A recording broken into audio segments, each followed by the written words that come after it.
Hola de nuevo, continuamos en nuestro plató de Cardio-TV y en esta ocasión tengo el placer de estar con dos compañeros, grandes expertos en agudos cardiovasculares, que son la doctora Ana Viana Tejedor, muy buenas Ana. Hola. Y el doctor Pablo Jorge Pérez, muy Hola, buenas. Carol.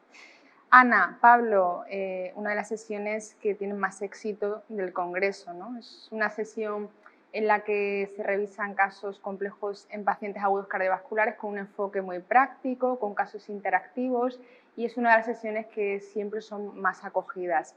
¿Por qué pensáis que esto es así? ¿Por qué pensáis que es importante mantener este tipo de sesiones en el Congreso?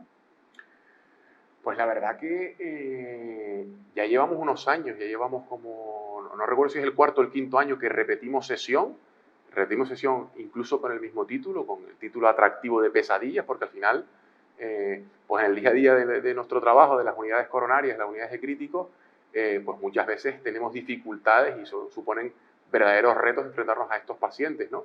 Y por eso surgió ese título, lo hemos mantenido porque año tras año vemos que a la gente le gusta, que la gente viene y que sobre todo convertirlo en un formato participativo, atractivo, con oportunidades para que compaginan pues la veteranía y el expertise de la gente que más años lleva dedicándose a los agudos con la ilusión y las ganas de aprender de los jóvenes. Yo creo que esa combinación ha ido fortaleciéndose con el paso de los años y ahora el reto supone en mantenerse, ¿no? En que cada año sigamos manteniendo la expectación, la atención y que esperemos que así sea el año que viene, ¿no? Y seguro que lo es, porque esto gusta, esto ya es un clásico del Congreso Nacional. Y metiéndonos ya en materia, se han presentado dos casos clínicos.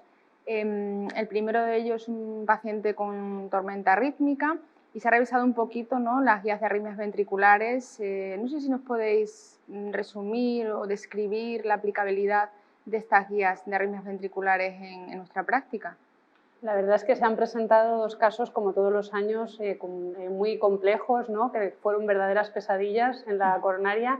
Y el primero de los casos, muy interesante, ha sido precisamente de eso, de una tormenta rítmica, y nos ha permitido la oportunidad de, bueno, justo coincidiendo con la presentación de las guías europeas, ¿no?, de arritmias ventriculares, pues ver cómo se han podido aplicar esas guías en nuestro paciente. Pues la verdad es que estas guías a mí me han gustado mucho, no sé qué opinas tú, pero yo creo que son guías que presentan algoritmos muy prácticos que a mí las anteriores me parecían un poquito más tediosas, estas yo creo que son muy interesantes para el clínico porque se pueden aplicar al día a día, ¿no? Entonces hemos visto, por ejemplo, pues, controversias distintas, ¿no?, como por ejemplo pues la utilización de la procainamida ya a favor de que es más efectiva que la amiodarona, ¿no?, basada en el estudio Procamio. Hemos visto también la utilización del soporte mecánico circulatorio, que ya también se recomienda en las guías con clase 2B, pero en los pacientes también previo a la ablación de TVs, y algunas otras novedades un poco más controvertidas, por ejemplo, la utilización de la amiodarona por encima de la lidocaína, que eso se ha comentado también en los casos, ¿no?, que realmente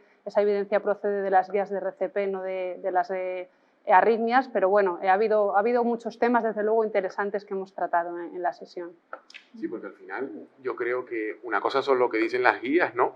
Y otra cosa es lo que hemos visto en el caso que ha presentado Dani, que una cosa es lo que vemos en el papel y otra cosa es estar a las 3 de la mañana de guardia y decir, vale, la guía dice eso, pero ¿cuándo le pongo este fármaco? ¿Cuándo decido que es el momento para sedar, para anestesiar, para progresar a un aislamiento de la vía aérea? A decidir si pongo o no un soporte y qué soporte, a organizarnos si no estás en un centro con capacidad de ablación en una situación urgente para hacerla. O sea, yo creo que la aplicabilidad, las guías están bien, yo creo que vienen a aportar cosas que no teníamos antes, pero en el día a día hay que verse, ¿no? Y trasladar eso a la práctica clínica sale reforzado con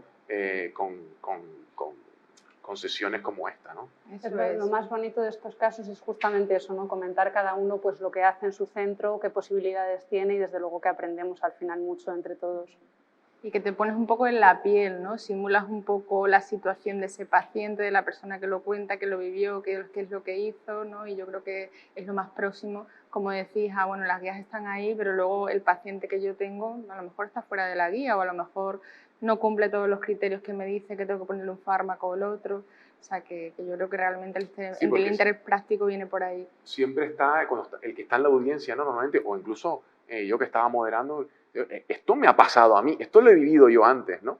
Y cada paciente es un mundo, por mucho que la guía diga hay que hacer ablación, siempre tenemos dudas de cuándo hacerla, si agotas primero otras posibilidades, pues, no sé, las dificultades después logísticas en el centro de hacer una ablación, pero que estas cosas hay que llevarlas a la vida real y mientras no puedes hacer una ablación, por ejemplo, siendo esta el tratamiento definitivo, bueno, no tienes que considerar qué fármacos, en qué dosis, si te pones a dosis supraterapéuticas porque crees que es lo que, después de un consenso es lo que a lo que se llega, ¿no? Yo creo que estas cosas te ponen en la piel, como dices tú, Carol, y que piensas que esto te ha pasado antes, ¿no? Bueno, súper interesante. Y el segundo caso ha sido un caso de shock cardiogénico, ¿no? A ver si me podéis contar un poquito los mensajes principales y la selección de tipos de dispositivos de asistencia ventricular, en qué situaciones, circunstancias. ¿Lo podéis resumir? Bueno, el segundo caso también ha sido súper interesante, ¿no? Era de un paciente muy complejo en shock cardiogénico y también pues han abordado un montón de preguntas que al final son las que te surgen las dudas del día a día. Y como tú dices, pues muchas eran acerca de la selección de cuál es el mejor dispositivo, ¿no? En qué paciente. Bueno, pues hemos valorado en función de si el paciente tiene disfunción ventricular izquierda sola, pues ir a un Impella, a un balón, que todavía muchos centros es el único dispositivo del que disponen, ¿no? Si tiene disfunción biventricular o tiene insuficiencia respiratoria, pues a lo mejor el dispositivo de elección ahí es el ECMO, ¿no? Más menos un balón o más menos un Impella. Y bueno, pues cada uno desde luego ha podido aportar su experiencia y que claramente es muy diferente en función del centro donde te encuentres, de la hora de la madrugada a la que te suceda, ¿no? Y ha sido bonito poder compartir esas experiencias.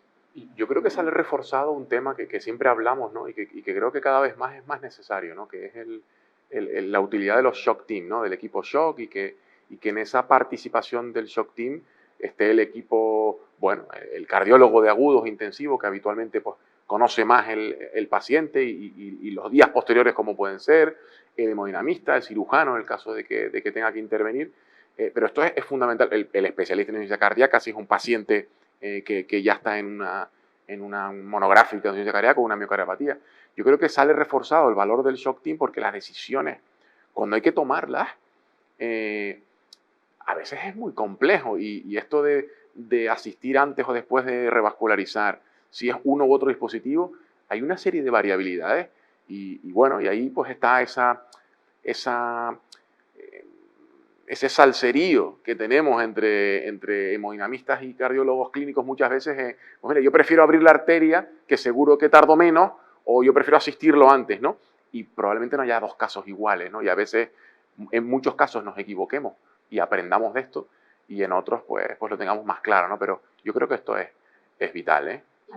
Sí, y luego, lo has dicho tú, ¿no? Pero yo que he estado trabajando hasta hace muy poquito en un centro no trasplantador y que no ponían asistencia más allá de un balón de contrapulsación, pues también el hecho de la coordinación, ¿no? Con los centros de avanzada, de cuándo mandarte el paciente, porque eso para los centros como el mío muchas veces no es tan fácil, ¿no? No lo tienes tan a mano, a veces piensas, pues espero un poquito más, lo mando antes, lo mando después, o sea que yo creo que también este tipo de experiencias ayudan a favorecer esa coordinación, ¿no? Que luego siempre nos decís, nos llega tarde, nos llega un poco a aprender en ese sentido. Justamente hemos tenido hoy una reunión del código SHOC, ¿no? Que se está intentando organizar a nivel nacional, ¿no? Y para precisamente lo que dices, poder dar la misma oportunidad a todos los pacientes, ¿no? De poder recibir un dispositivo de asistencia, un trasplante. Bueno, para eso hay que organizarlo en redes y en eso se está trabajando. Muy bien. Bueno, pues no sé si queréis añadir algo más, pero muchísimas gracias por el excelente resumen. Sin duda son casos interesantísimos y yo invito a la audiencia, si no han tenido la oportunidad de asistir a la sesión, que puedan verla de forma online. Y nada más, daros las gracias a los dos por compartirlo con nosotros. Muchas gracias. Gracias.